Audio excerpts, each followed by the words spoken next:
I'm Jennifer Angel, and this is my planetary report for May 2016. Now, there's a lot happening in this month. There's a great deal of activity, and a lot of it is great, even though we have a lot of retrograde in the chart. I'm calling it a month of idealism and realism, but you want to get ready for action, but with all that retrograde, you want to be patient too. Okay, so this report is up in written form on my New York Daily News.com/horoscope pages, so you can read it in written form, or I'm just going to go through it now for the visual and the video. Okay, so last month concluded with communication planet Mercury going retrograde on the 28th. And now with 5 planets retrograde, it's a perfect month to plan, research, contemplate, and engage in some inner soul searching. This can also give you a chance to change course or change course direction in some way, which can be just what's needed as we enter the 5th month of the year. This is the time to review your goals and reset them and just say, how you're going with them. Do you want to change direction? Now, Venus, the planet of love, money, and beauty, made her move to Taurus on April the 29th, one of the signs she rules, so she's very comfortable here, and providing positive energy for romance and to get ahead in life. And let's not forget that Venus also rules money, so it's not just about love and romance. Now, and even though at times you can feel like you're moving forward with the handbrake on during this time, it's a very progressive month, and certainly a month of preparation to plan for better things to come. Keep a positive attitude this month.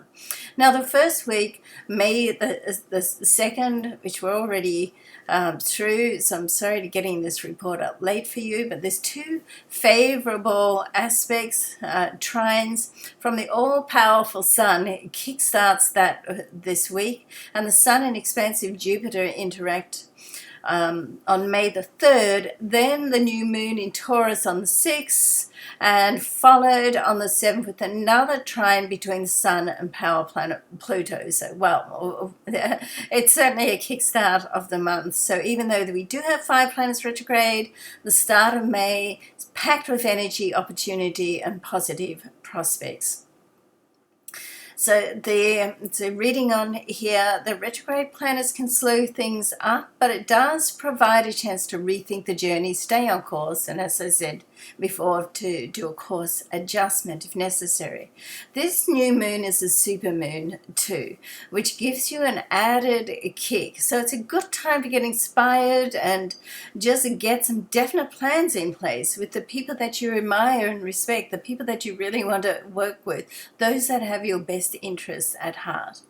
And on Sunday the 8th, which is Mother's Day in the USA, the moon will interact with Saturn and Mars in quite a challenging opposition, and will square Neptune as well. So it can trigger past issues that you thought that you really had put to bed, and now all of a sudden you realize that they've only been laying dormant and they're re-triggered, so you have to revisit them, but it does give you a chance to deal with them, confront them, come to terms with it, and let it go, okay? Now, this next week on May, the week commencing May the 9th, a very special Sun and Mercury connection. The last one was in 2009. And so that happens at the start of the week on the 9th, so it gets you thinking more deeply about life in general and the role that you play and the role that you want to play.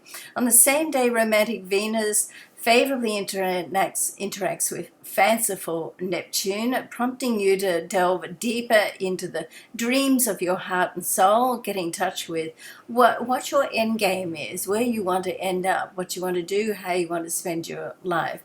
Also on this same day, abundant Jupiter is stationary direct, so it starts to come out of its retrograde transit and it's in Virgo, so it adds power to the quest of believing in your dreams and the reality of your dreams and really making them come true. So beautiful Venus and lucky Jupiter will interact in the positive trine astral aspect on the 10th, and this will make anything seem possible. Then Mercury will trine with Pluto on the 12th, when we can think more intensely about our lives, what the changes we want to make, and how we move forward from this point. On the next day, February the 13th, Mercury will connect with Venus and shines a light of love and light and positivity. The same day, Venus and Pluto will interact in a favorable trine aspect, which is a dynamic connection between these two, very powerful, which can be the trigger to open some doors for you to walk through, and to walk through in a way that to do something that you love, the truth of your heart. So, wow, what a great couple of weeks to start off, even though we do have a lot of retrograde. Okay, so it's all very, very good. The retrograde works in with this well, because it gives you a chance to sort of think things through, do some planning, and get organized. So the Sun will make a move into the next sign on Friday the 20th. So we're into the third week of the 16th now, and so it's going to make a move from Taurus into quick thinking Gemini. The next day, the full moon is in Gemini's opposite sign, Sagittarius. The moon and Mars will connect with Mars opposite the Sun. So this would usually be a sign of tension, but as Mars is retrograde, maybe not so much. It sort of like pulls it back a little bit, softens it off a little bit. However, you do need to be careful of squashing your feelings down rather than expressing yourself. But as always, it's good to be assertive, but be careful that assertiveness is sometimes a fine line to aggressive, okay? And keep in mind, though, that Mercury comes out of its retrograde transit on the 22nd, and while it's switching back and in the middle of that transit, which is called the storm part of the transit, that says it all, misunderstandings and great upsets are possible around this time. So you want to sort of think through what you want to say before you speak, okay? That's the motto there. And for the fourth week, the last week of the month, which commences on May the 23rd, on May the 24th, Venus, the planet of love, beauty, financial security, makes her move from Taurus, one of the signs she rules and is very comfortable in, to the easygoing and more chatty sign of Gemini, and will stay there for the next 4 weeks. On this same day, Venus and Mars will be opposite each other, which can cause friction with relationships. But as Mars is retrograde, once again, the energy is softened. 2 days later, on the 26th, there can be a difficult interaction between Jupiter and Saturn, which takes place. And 2 days... and these two planets are opposite energies. Saturn is more restrictive, cautious, pulls back. Jupiter's expansive and positive and open-minded. So they're fighting against each other. They're in a square anyway, and they're fighting. Just the very energies of them are fighting against each other. So we've got optimistic Jupiter and pessimistic Saturn. So, but on the other hand, they do balance each other out in a way that the idealistic view of Jupiter has a more real shot at reality and brings it back to being real, more realistic with Saturn, and it can help to make your dreams, hopes, wishes, and goals more conceivable and therefore more achievable. So, all good,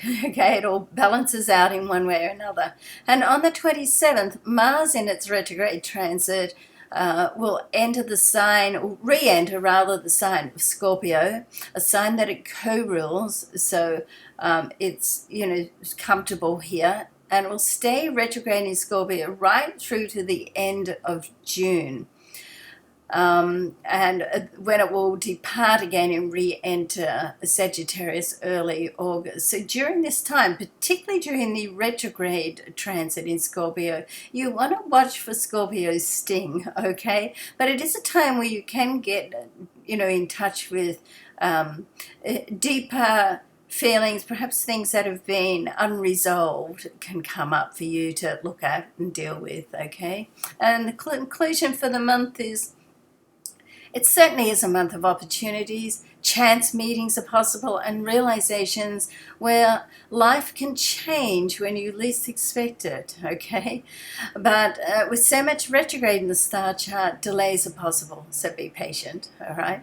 All right, so love and luck to you. I do hope that it's a fabulous week and something, absolutely amazing happens for you. It certainly has the good possibilities of, so let's see how it unfolds. Thanks for watching. Bye for now.